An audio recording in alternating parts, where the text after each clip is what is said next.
Hey guys, in today's How Do I Replace the Radio in My Dash, we have a late model Jeep Grand Cherokee. We're going to show you how to take it from a single din to a double din.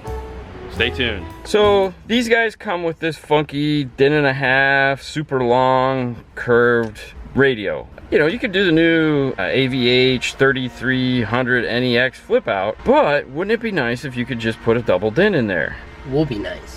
Well, we have a dash kit for that. So today we're going to be putting in a double din where this thing goes. Yay.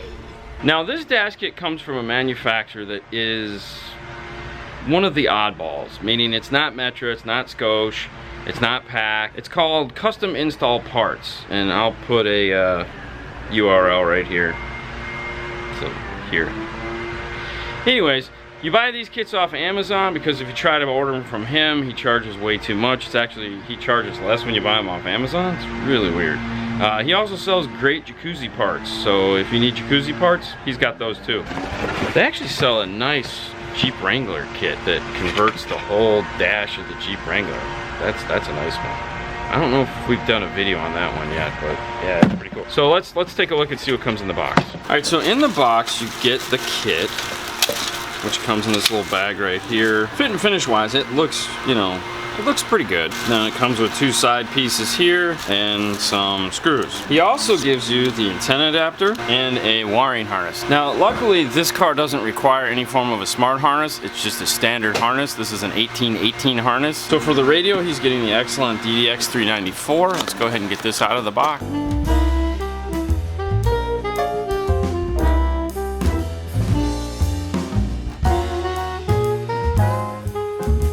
Alright, so we got everything unboxed and ready to go. Let's go ahead and take this over to the truck and see how it fits. Alright, so what we have to do first is get this guy off. Fortunately, it's actually pretty easy.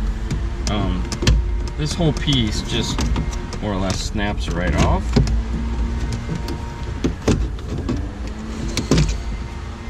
There you go. So we'll need this because we need to get the vents off of it. Now all we have to do is unscrew the radio.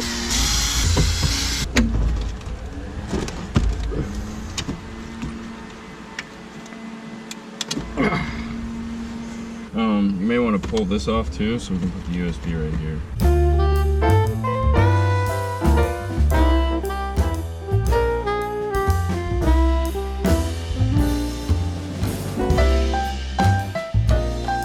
Alright, so looking at this in the dash, we're going to have to do a substantial amount of cutting in the dash. Let's go ahead, grab our saw, let's start cutting.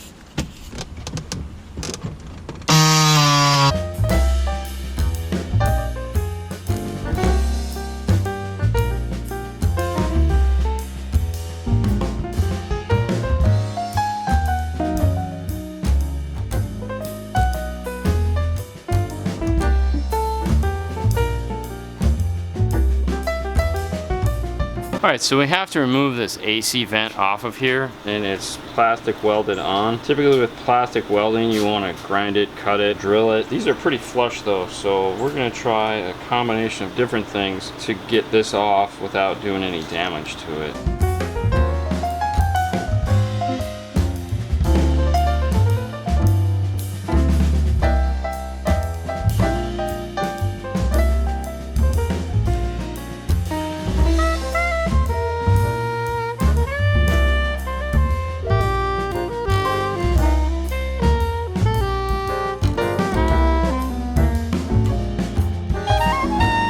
Alright, so the knife with the pry tool seemed to work the best. Let's take a look. So it looks like we're going to have to drill these into circles because it needs to go over these guys here, and also we're going to have to remove some of this top layer of the vent here.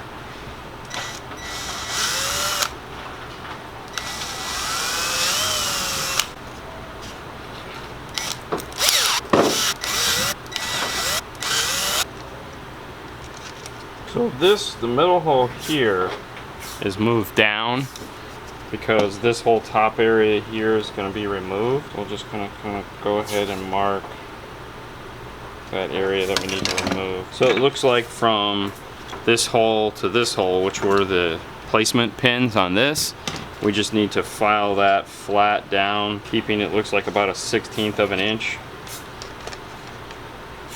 because there's a lip. There's a lip right here that doesn't come across here, but we need to retain that there. Let's go ahead and do some grinding. All right, so what we have to do is we have to grind. There's this ledge right here, this area. Nice straight line, just keep it level with that. Now we're gonna go ahead and make these holes a little bigger. So we're just gonna go ahead and use this middle one here so that we can line it up, because all the other ones are where they need to be. That one is of course gonna need a little bit of play. All right, there we go. So now they all line up. Now we're just gonna go ahead and melt these plastic bars in so that this is plastic welded just like the factory. All right, so we have our plastic welder here. I picked this up for 20 bucks from the cheap tool store. You can use anything like a soldering iron, soldering gun, anything like that where the tip gets hot. All you wanna do is melt this plastic in place. Go ahead and push this down.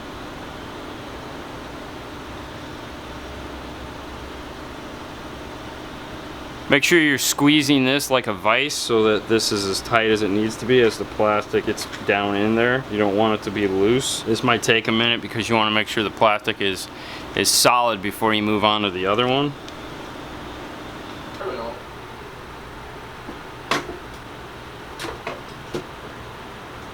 So there you have it. The air vents are now attached.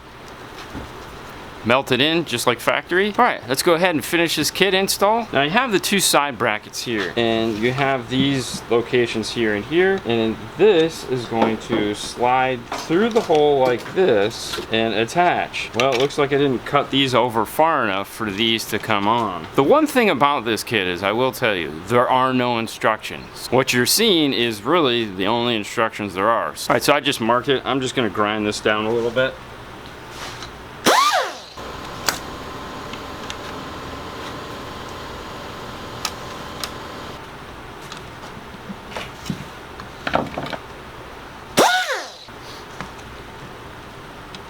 Knowing what this fits like in the dash, meaning that like there's really no room here at the top when you clip it in, I want to make sure that my radio is this way as much as possible. In doing that, there's going to be a little gap right here, so we don't want to see that gap. But the problem is we can't really put anything in there because we need to be able to slide this in and not hit those pieces. What we'll probably do is we'll put some foam in there, but then we'll just put it in the areas where there is no this. So we'll go ahead and put the foam on, we'll mark it, we'll cut it, and we'll peel off those pieces.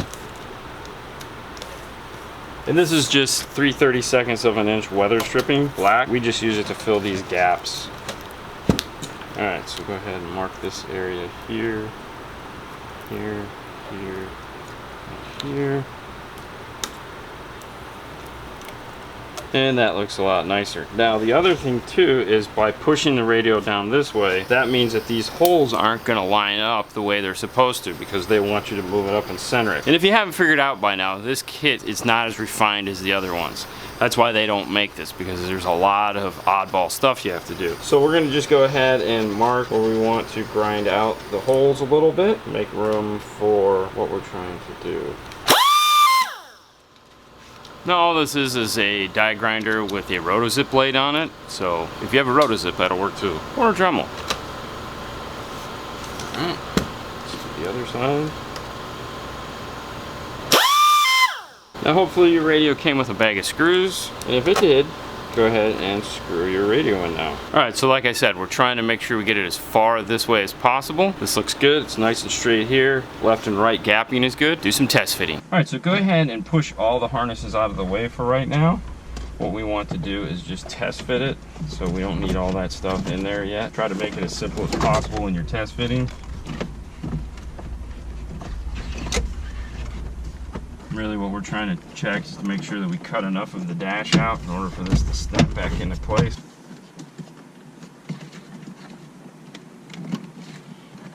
Alright, so these snap in really well. I have to say the top's not the greatest snapping. However, you know, it doesn't look any worse than the factory does at this age. Pretty tight fit there. Let's go ahead and get this out.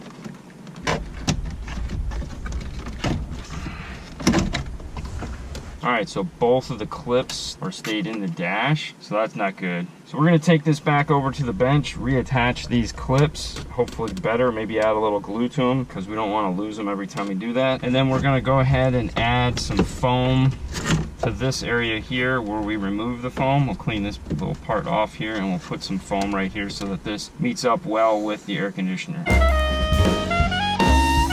So anytime you have a kit with something like a metal clip on it that's aftermarket, for some reason they can't figure out how to make these all that well. So putting a little bit of glue onto the tops here is not a bad idea. This is CA glue, it's a two-part glue. You have the glue itself and then the activator. It's very similar to super glue. Super glue would probably work. The only thing I will tell you is that make sure you don't get this activator on anything that is going to be visible because it will color it. The other thing you can do too is go ahead and pinch these with your pliers. That'll make them a little bit thinner. We want to go ahead and squeeze these back on. Throw away your glue at this point and wipe off your fingers. Make sure you have no glue on your fingers at all. Now your activator for this stuff, we want to go ahead and flip our radio over. Remove our cool little drop cloth because we don't want to get any on that. And we'll go ahead and drop some activator on this. The reason why we're turning it like this is just that we don't want this to leak anywhere on this portion of the radio. It'll dry in about a minute.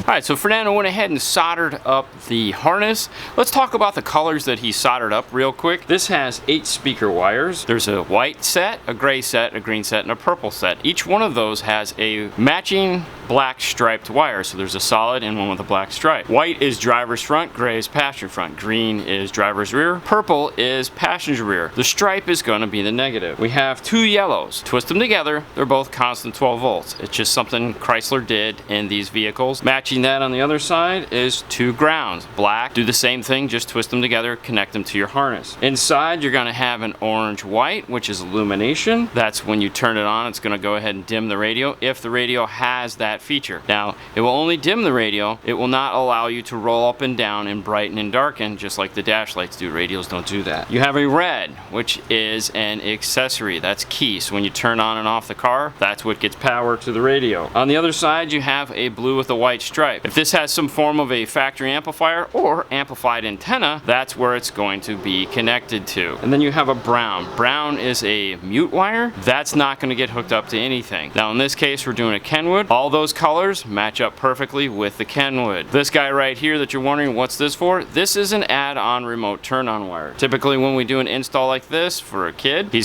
may want to add a subwoofer at some point. Instead of having to cut the harness back open, we just go ahead and add in a remote turn-on wire. Saves us time later. So that's with the harness. Let's go ahead and plug it into the car. Alright, so go ahead and plug in your antenna adapter. Go ahead and plug in our harness. All on that one. Alright, once you have the AC panel screwed back in, go ahead and plug in all your harnesses. Be careful not to overlap them. You know, let them go their kind of natural route. You don't want to pinch a bunch of cables into here. And then reach up into the dash and tuck as much of the cabling you can up into the left or right side of the dash. There's not a lot of room in here, even though we've gone ahead and removed a ton of plastic. It's still a really tight shell. Alright. So now we want to go ahead and test it. Before you snap it in place, you always want to test it, make sure that it works the way it's supposed to. Now let's go ahead and finish snapping it in place. Alright guys, there you go. That's how it's done. Now I will say these kits aren't always as perfect as their competitors. They do look pretty good. They are a little bit difficult to install, but if you want to double din, that's the troubles you have to go through. There you go. Alright, if you like this video, please subscribe, share. You know, you can find us on Facebook, YouTube, Instagram, also on Twitter. Alright, with that, you guys have a great night, and we'll see you later next time. Bye.